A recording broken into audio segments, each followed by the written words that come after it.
Oh no, welcome to Grandad's Allotment. So it's the 8th of February today, and first chance I've had to get up and do a bit of work since middle of January, I think. I've got the fire on in there. I'm just going to burn a bit of rubbish as I'm going. Kettle's on and the fire's on in the shed, so I'm just going to make a cup of tea first and then we'll crack on, show you what I'm doing. Right, let's get this tea made. Kettle's boiling.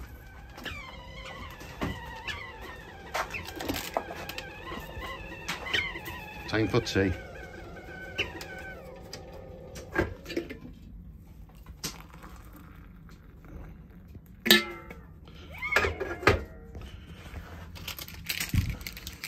That's a bit of a stir. It's actually coffee, it's not tea, but never mind.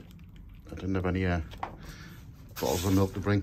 So I've got the fire on in there and outside. I'm just going to burn a load of rubbish today. I've got some plastic boxes there, but that's for a different project. I'll show you that at some stage. Right, it's been a bit stormy again, so I'm gonna actually get into the garden. This is what I tied up before, well, middle of January. This is the Japanese wineberry. Obviously this panel's blown with the wind, so I'm gonna have to strengthen all of that, and I've lost all the bamboo sort of fencing. That's all gone now, so I'm gonna have to secure that. The fence behind it is fine because it's like a metal, you know, the metal fence. This is just a bit of a windbreak, so I'm going to do all of that. And all the beds are still covered, but I may tackle that greenhouse today, or I might leave that for a windy day when there's a bit more bad weather, but I might prune the trees today. Yeah, let's crack on. Right, so I've nailed that up best I can. I haven't got any more of this bamboo sort of screen and stuff. I'll get some of that when it starts to come in. What I did get though was this, and it was off this end, so that had landed in the soil and started to root. So I'm gonna pot that up and see what comes of it. Free plants. Right, I haven't shown you potting it up, but I've just potted that up. That's a Japanese wineberry. I'm just going to put it in with all the other fruit plants that I potted up last year, and that'll take away nicely. Right, I've put my hat back on because it is cold. It is freezing, but no, it's not too bad. It's just me head's a bit chilly, so put my hat back on, and I'm going to tackle this fruit tree. I'll show you what I'm up to. So this is the Damson tree, Lake District Damson, and I'm just going to take the winter prune off this, so just the year's growth, and trim it back down. I don't want it more than sort of 6.5 foot, so it's all going to cut down, so it'll be the same height as the fence basically, and then I'll tackle the apple tree. But just to show you how cold it is, there is actually ice. Right, let's crack on. I'll stick you on a tripod and I'll speed it up a bit because it's not going to be very good viewing just seeing me lopping bits off this. Right, just before we properly get into it, what I'm going to do is, I don't know if you can see, is take off these sort of full year's growth, top it off at the top on each branch. I might actually take these lower ones off as well, so it's more of a cup at the top. But yeah, by taking all these whippy bits off, which is late summer growth, just while it's dormant before we'll actually start. Right, let's put you on to speed you up.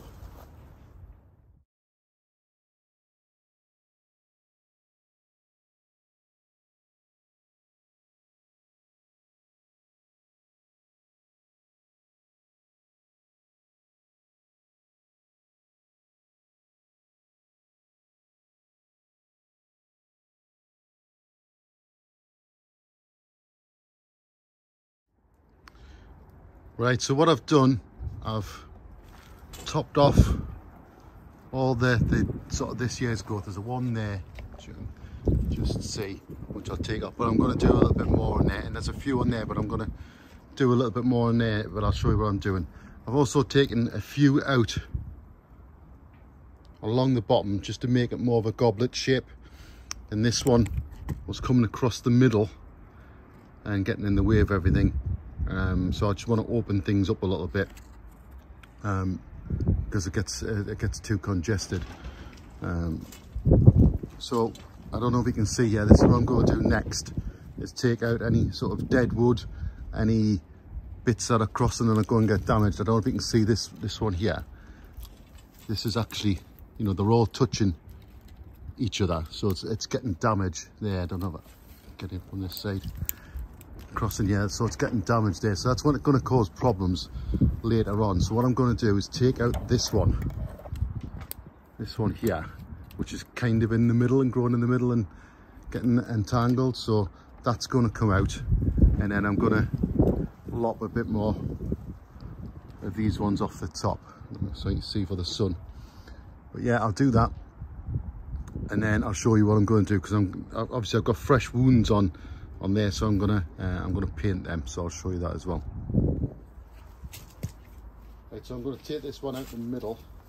Just be very careful when you're pruning trees, especially when things are at eye level, because you know you can poke yourself in the eye with these.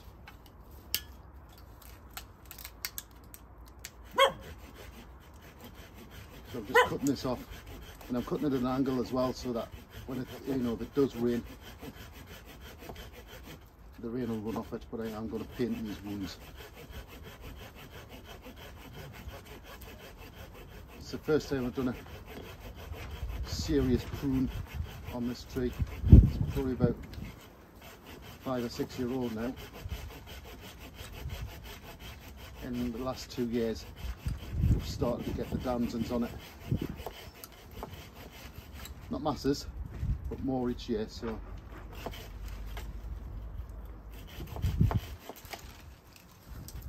right. See how tangled up it is.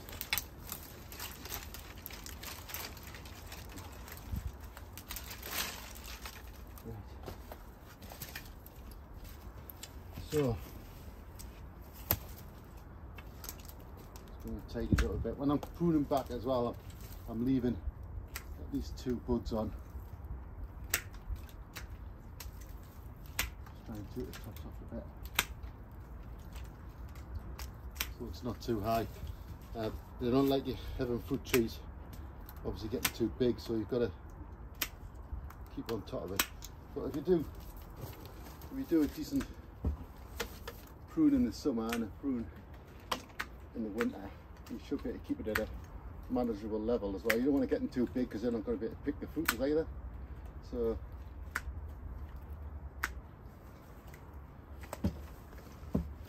I'm just trying to clear out anything that's grown in the middle or it's going to be damaging each other, crossing over. Hopefully this should have opened everything up a bit.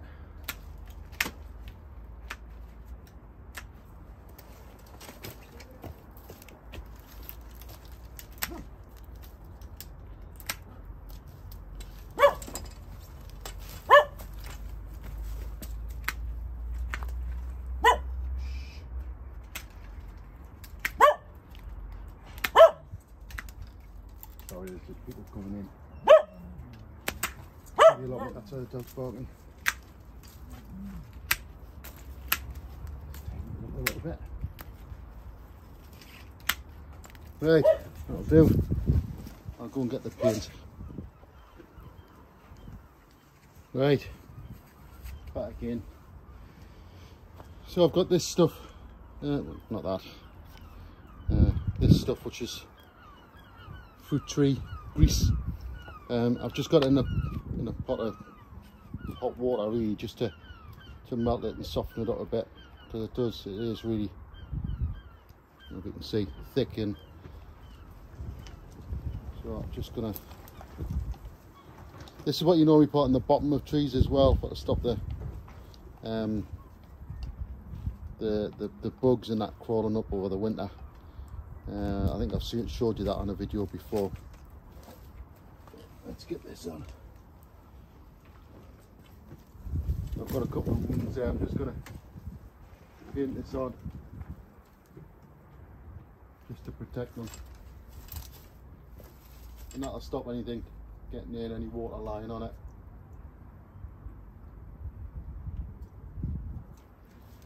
A couple down here. Just protect anything getting into it.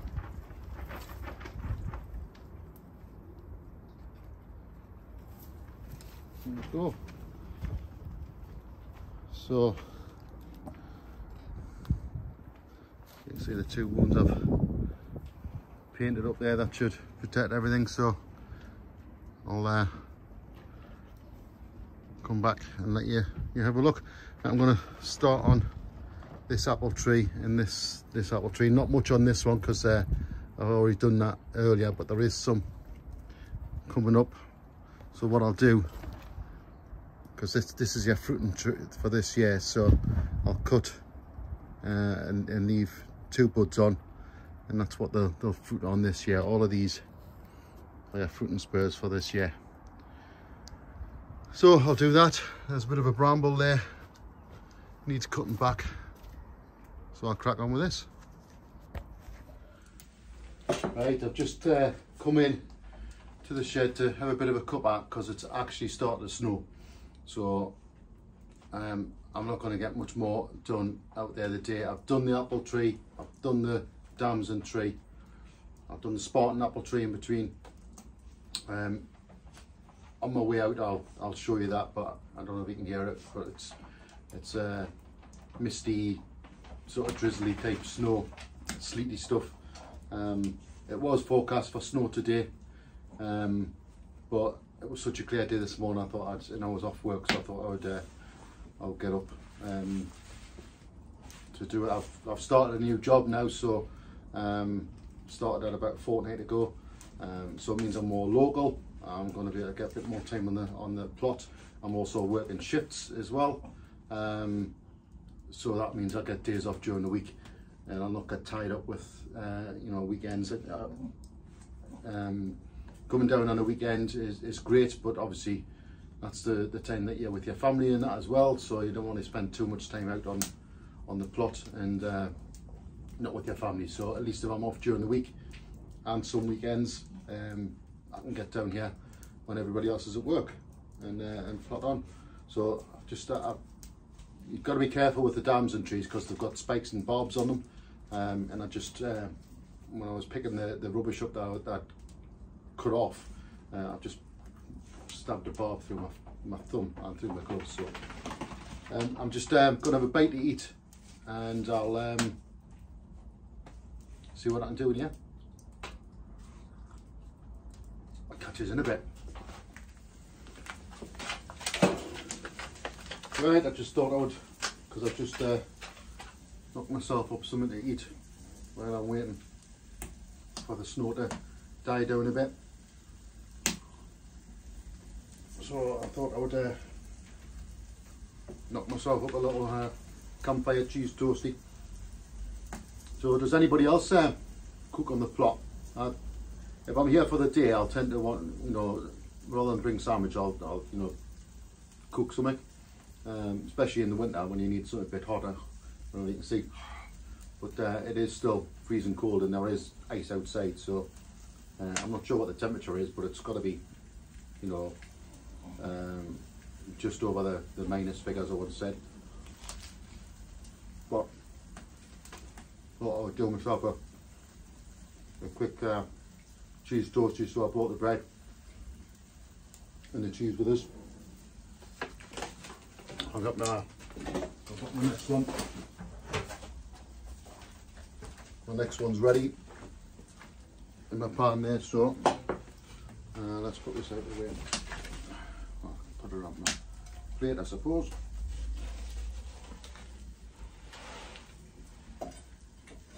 So yeah, I'll tend to do something warm to eat. Does anybody else eat on their plot, you know, bring stuff down for to cook. If I'm just popping down for an hour, you know, I'll just have a cup of tea, but if I'm planning on being here all day, then I'll bring something a bit more. And I was planning on staying a bit longer the day, staying the full day. I've got the dog with us, so he just potters around. He's got his coat on, so he's not too bad. But I think I might do this, sweep the shed out a bit, and then head back home. I'm not going to get a chance to do much more. I've got some seeds to start, but I'll probably do that back home, to be honest, and get them started off. Just my chilies and stuff, really. And I know people should have already, have already done them, but I haven't got grow lights at all, and I haven't got sort of facilities for that. So I'm probably about a month behind with the chilies. But excuse me for eating. But yeah, it is what it is. I'm not planning on doing loads. Probably just one little tray full, half a dozen plants, and then what I'll do later on in the season, I'll just buy the plants in. That's what I did last year. I got them fairly cheap. I filled the whole chili house for a £5 in the established plants. So, you know, when you haven't got grow lights and you haven't got the facilities for to do that, you know, it's not worth the hassle. Just buy them in. And I'm not sure what else I'm going to put in. I've decided I'm not doing brassicas this year at all, apart from kohlrabi, which I'll put in. I might put some of them in actually, because they'll probably do all right this time of year. And that's it really. I'm just going to start and sorting out my seeds. It's beginning of February, mid-February, so another 6 weeks and I'll be ready for my tomatoes and stuff. So I've got them all sorted. I know what I'm doing, but it's still too early. Still too early, no hurry. Right, I'm going to finish this off and I'll catch you in a bit. Right, just a quick bit to show you what I've done. I don't know if you can see, but it is snowing. So I've pruned this one right back. I've cut out the middle to open it up a bit more goblet shaped. Done the Spartan apple tree, just trimmed all that, and the espaliered apple tree, trimmed all that back. This is a conference pear. That's looking okay at the minute. I did that in the summer. And this one is a Morello cherry. Again, it's not too bad. It could probably do with thinning out maybe that one out, just to make it more goblet shaped, and maybe some at the top there, but in a little bit lopped off the height. But I'll do that when the weather gets a bit better. I don't know if we can actually see on the camera the sleety snow.